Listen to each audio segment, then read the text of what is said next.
It's question show time. Your questions, my answers, as always, wherever you are, across my channel, question pops in your brain. Just write it down. I'll gather them up and I'll answer them here. All right, let's get into the questions. Wilhelmo de Occidento. I fail to see the importance beyond minor curiosity of whether or not life exists somewhere else in the universe where we have no chance of interacting with it. The question has zero impact on my life beyond minor curiosity. Now, I know you're a big space fan, Wilhelmo, so I feel like you're probably like a little more curious. Like, imagine I could hand you an envelope, and inside that envelope was the answer to the question, is there life in the universe? Is Earth the only place in the entire universe, or is there life somewhere else? Would you open the envelope? Would you like to know the answer? That's the curiosity. And of course, we want to know the answer. We want to know if we're alone, or life is everywhere. And if it's everywhere, what kind of life is it? Is it similar to us? Is it totally different than us? These are the kinds of questions that we just don't have the answers to, and we really want them answered. So practically speaking, though, what would be the benefit of us, for example, receiving a signal from some kind of alien intelligence? Well, if they're a benign alien intelligence, if they're nice, then they might be transmitting useful information out into space that we could use. Like maybe they can be transmitting basic physics, information, engineering, chemistry, things that we could actually practically understand and be able to put into use. And this idea has been covered in science fiction quite a bit. So I think that if we could receive a signal, maybe there'd be something useful. Of course, there's kind of a dark side to that too, where they could be sending out a signal that is actually like an evil computer program, and if we build it, then we will unleash artificial intelligence, some kind of evil AI here on Earth. So you can imagine that could go the other way as well. And of course, if they're malevolent, then we would know that they're there and that they are potentially on their way to Earth, although it hasn't really happened in hundreds of millions of years, so the chances of it happening during our lifetime is fairly low, even though that's an idea that science fiction loves to talk about. But if they're relatively close, if they're within dozens, hundreds of light years, then we could theoretically start to set up communication with them. Obviously, it's going to take a while for the messages to go back and forth, but it's not never. And so we could package together a lot of really useful information and start sending it off to this other civilization. They could start sending really useful information back to us. And over hundreds of years, thousands of years, our two civilizations could benefit from being able to communicate with each other. So I think there are practical reasons why we'd want to be able to find out if there's life in the universe. But curiosity is reason enough. What else do we need? I want to know the answer to this question. Simba. Hey Fraser, here's one for question show time. How long did Mars' dynamo and magnetic field take to shut down? If you were alive on it at the time, would you have noticed this was happening? One of the best things about the Earth is the magnetosphere. This is, of course, this giant field of magnetism that protects us down here on Earth from the radiation coming from space. And Mars is cold and dead today, but it's thought in the ancient past it also had a magnetosphere. Astronomers think that it shut down about 4.3 to 4.2 billion years ago. So a long time ago.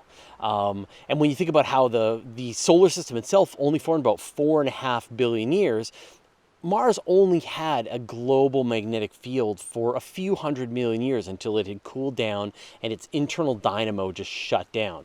And there's pretty conclusive evidence about 3.9 billion years ago of vast lava fields that have no imprint of the global magnetosphere.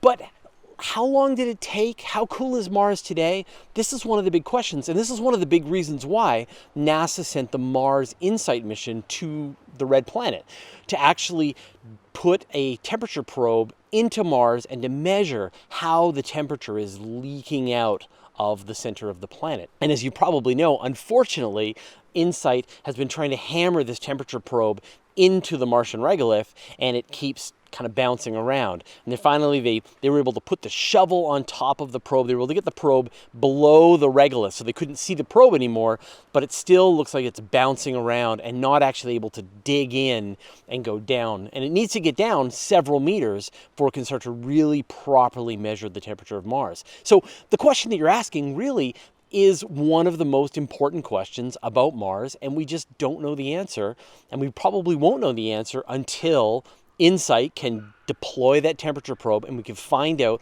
what's happening to the temperature inside Mars. So stay tuned and hope that the InSight team can get the probe to work.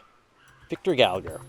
I was wondering, could those old lunar rovers be made operational again? I know that some people would want to preserve them for history, but they're still tools and should be used if they can be done practically. Yeah, so once the Apollo astronauts left the moon, they left their lunar rovers just on the surface of the moon. They used up the batteries. So if you just showed up to the lunar rovers and hopped in, you wouldn't be able to drive them anymore. If you could recharge the batteries, it probably wouldn't work because the batteries have been sitting out on the surface of the moon. The temperatures are getting hot and cold and hot and cold. And it's probably killed the batteries dead. So if you brought new batteries, then you could probably get the electrical system working again. But they have been sitting on the surface of the moon for 50 years. They've been going through 100 plus degrees Celsius during the day, 100 minus Celsius during the night, back and forth and back and forth. And all the metals have been expanding and contracting differently. And so you can imagine there's a lot of wear and tear on all of the parts, the wheels, all of the surfaces across the rovers. So if you brought a lot of spare parts, maybe you could get them working again. Now, of course, they're not in the places where the next generation of lunar explorers want to go. They want to go to the southern pole. This is, of course, where there seem to be large deposits of frozen water ice. And so it makes more sense to go there and not to return to the landing sites that you've already been to. But I'm sure at some point in the distant future, when there's much more presence on the moon, I can imagine someone attempting to get one of the rovers going again. It's kind of a cool project. C. Argyle.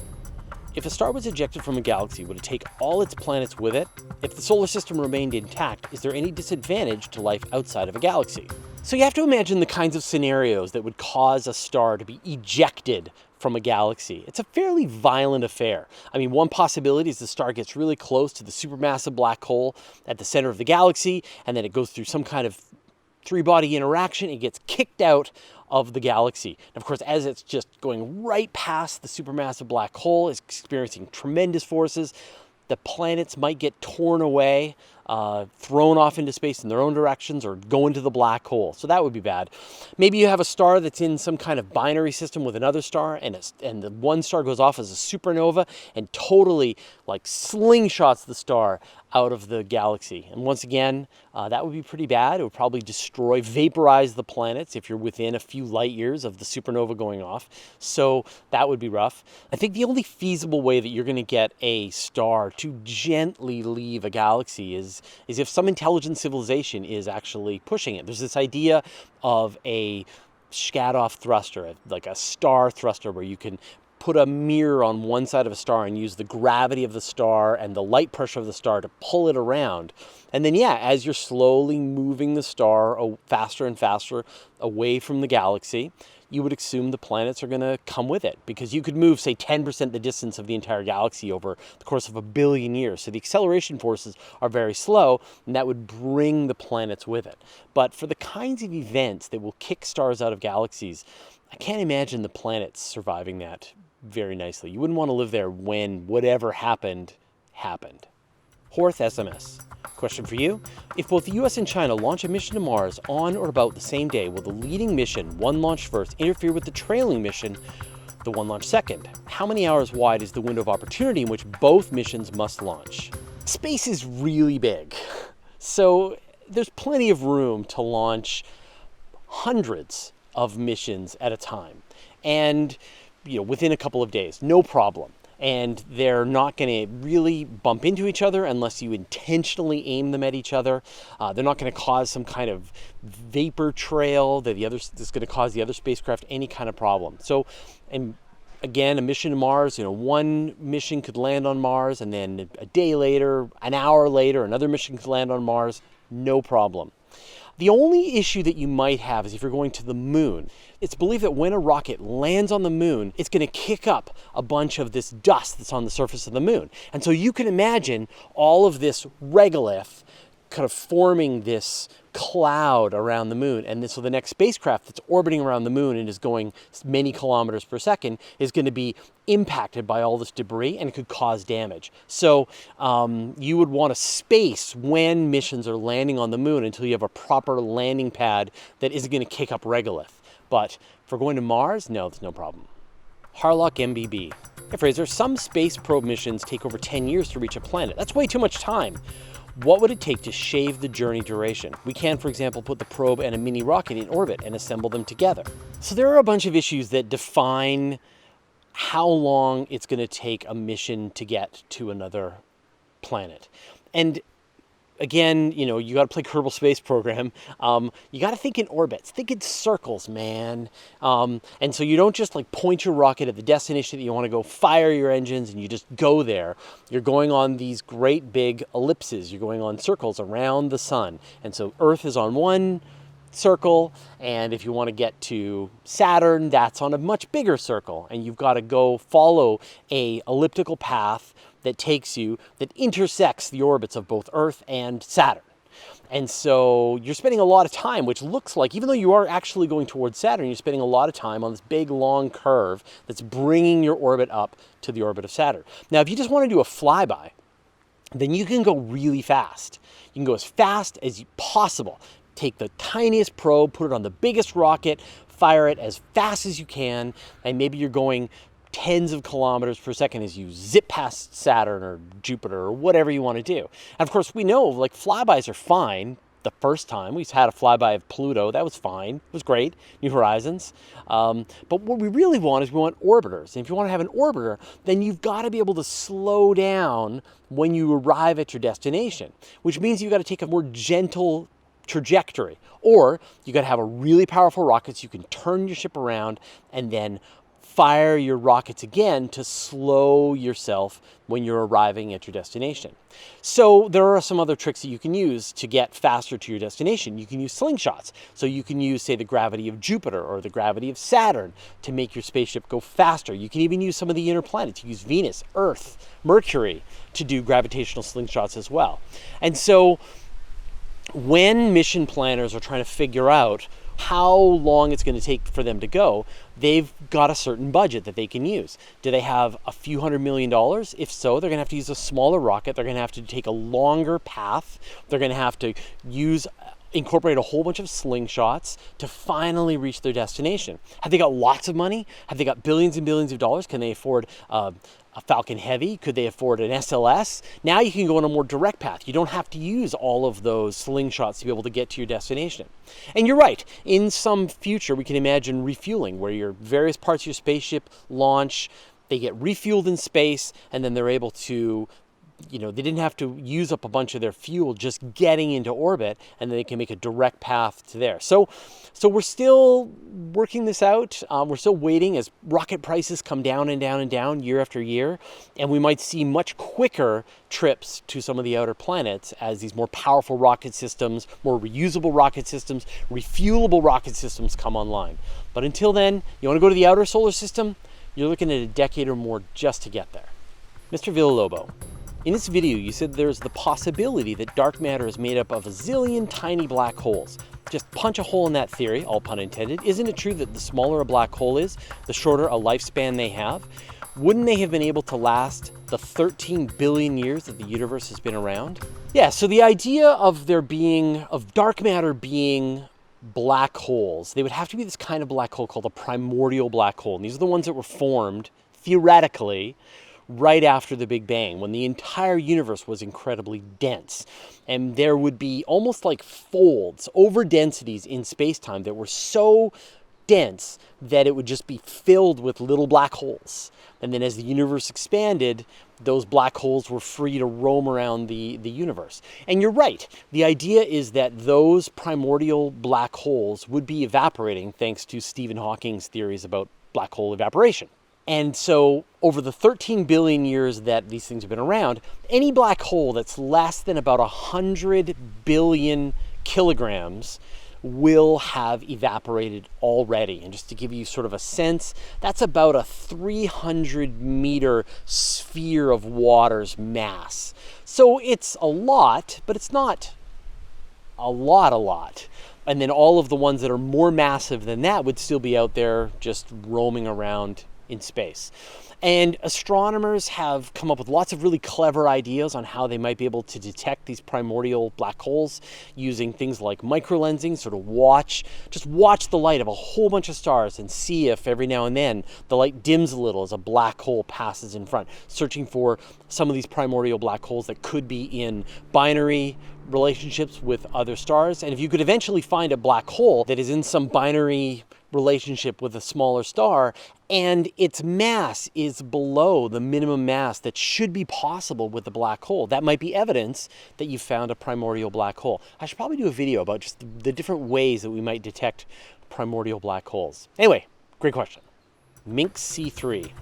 You said the escape velocity of the solar system is 42 kilometers per second. The Voyager 1 spacecraft is going a mere 17 kilometers per second. So shouldn't it be on its way back now? The escape velocity of the solar system is how much of a one-time kick of velocity you would need to be able to fly up and out of the solar system and never return. And the amount of that kick depends on how far away you are from the sun. So if you're right at the surface of the sun, you're going to need a kick that's more than 600 kilometers per second. If you're out by the orbit of Earth, it's that 42 kilometers per second.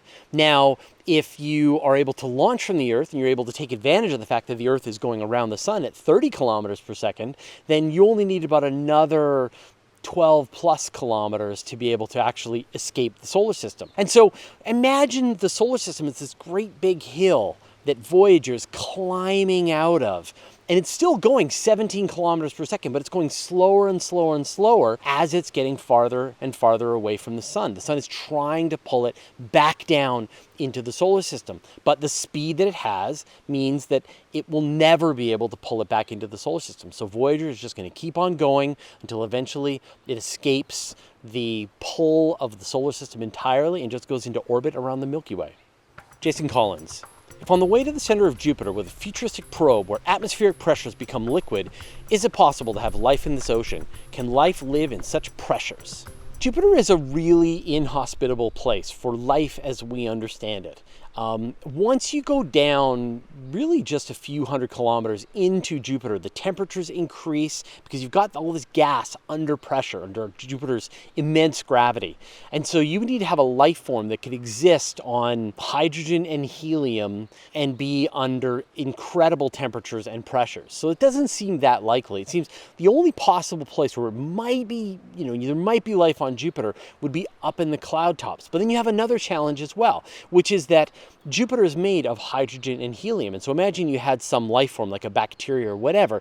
It would have to be able to float persistently in gas up at the high parts of Jupiter's atmosphere that is lighter than hydrogen. And the only thing that's lighter than hydrogen is heated hydrogen. So you would have the situation where these tiny life forms, they could be held aloft in the clouds and they could be buffeted around and floating around in Jupiter, but they might go too low and then they'll get cooked, or they might go too high and get frozen as they get out into space. They might get hit by Jupiter's radiation if they go far enough away. So it would be pretty tricky for life as we understand it to exist on Jupiter. Better to look in Jupiter's icy moons, which seem like they're perfect for life as we know it. But you never know. Daniel Roig. Maybe that's what happened to our sun's binary partner. Now it's a grapefruit-sized black hole on the edge of our solar system. So we talked about this idea of a primordial black hole, right? These black holes left over from the formation of the universe. And they could be the kind of object that could be orbiting around the solar system, this Planet 9 primordial black hole. But if the sun did have a binary companion that exploded as a supernova and then became a black hole, then it would have had to have been a star that was dozens of times more massive than the sun. And now it would be still many, many times more massive than the sun. And so the sun would be orbiting this black hole. It would be obvious that we are orbiting a black hole. We'd just be going around and around some invisible mass. So if the sun had a binary companion, it got torn away from us a long time ago, and it definitely was not a star large enough to explode as a supernova and turn into a black hole. Grumman Pilot 99. Hey, isn't Fraser supposed to be on vacation? Glad he's responding to comments. Yeah, I'm not actually on vacation during the summer. We just stopped doing all of the live events. So we don't do open space, we don't do Astronomy Cast, we don't do the weekly space hangout, I don't do the premieres on YouTube. And that allows me to just more time to think deeply, to work on projects that I haven't had time to work on over the rest of the year, spend time with my family, but I'm still working harder. And hopefully when we come back in the fall, we'll have a lot of really great new ideas. We'll implement a lot of this stuff. Gives us a chance to catch our breath. So no, I'm still in the comments. I'm still putting out videos, still question shows. We're still working hard. All right, those were this week's questions. I hope you enjoyed them. I always love answering these questions. As always, if a question pops into your brain, write it down. I'll gather them up and I'll answer them here. And I'll see you next week.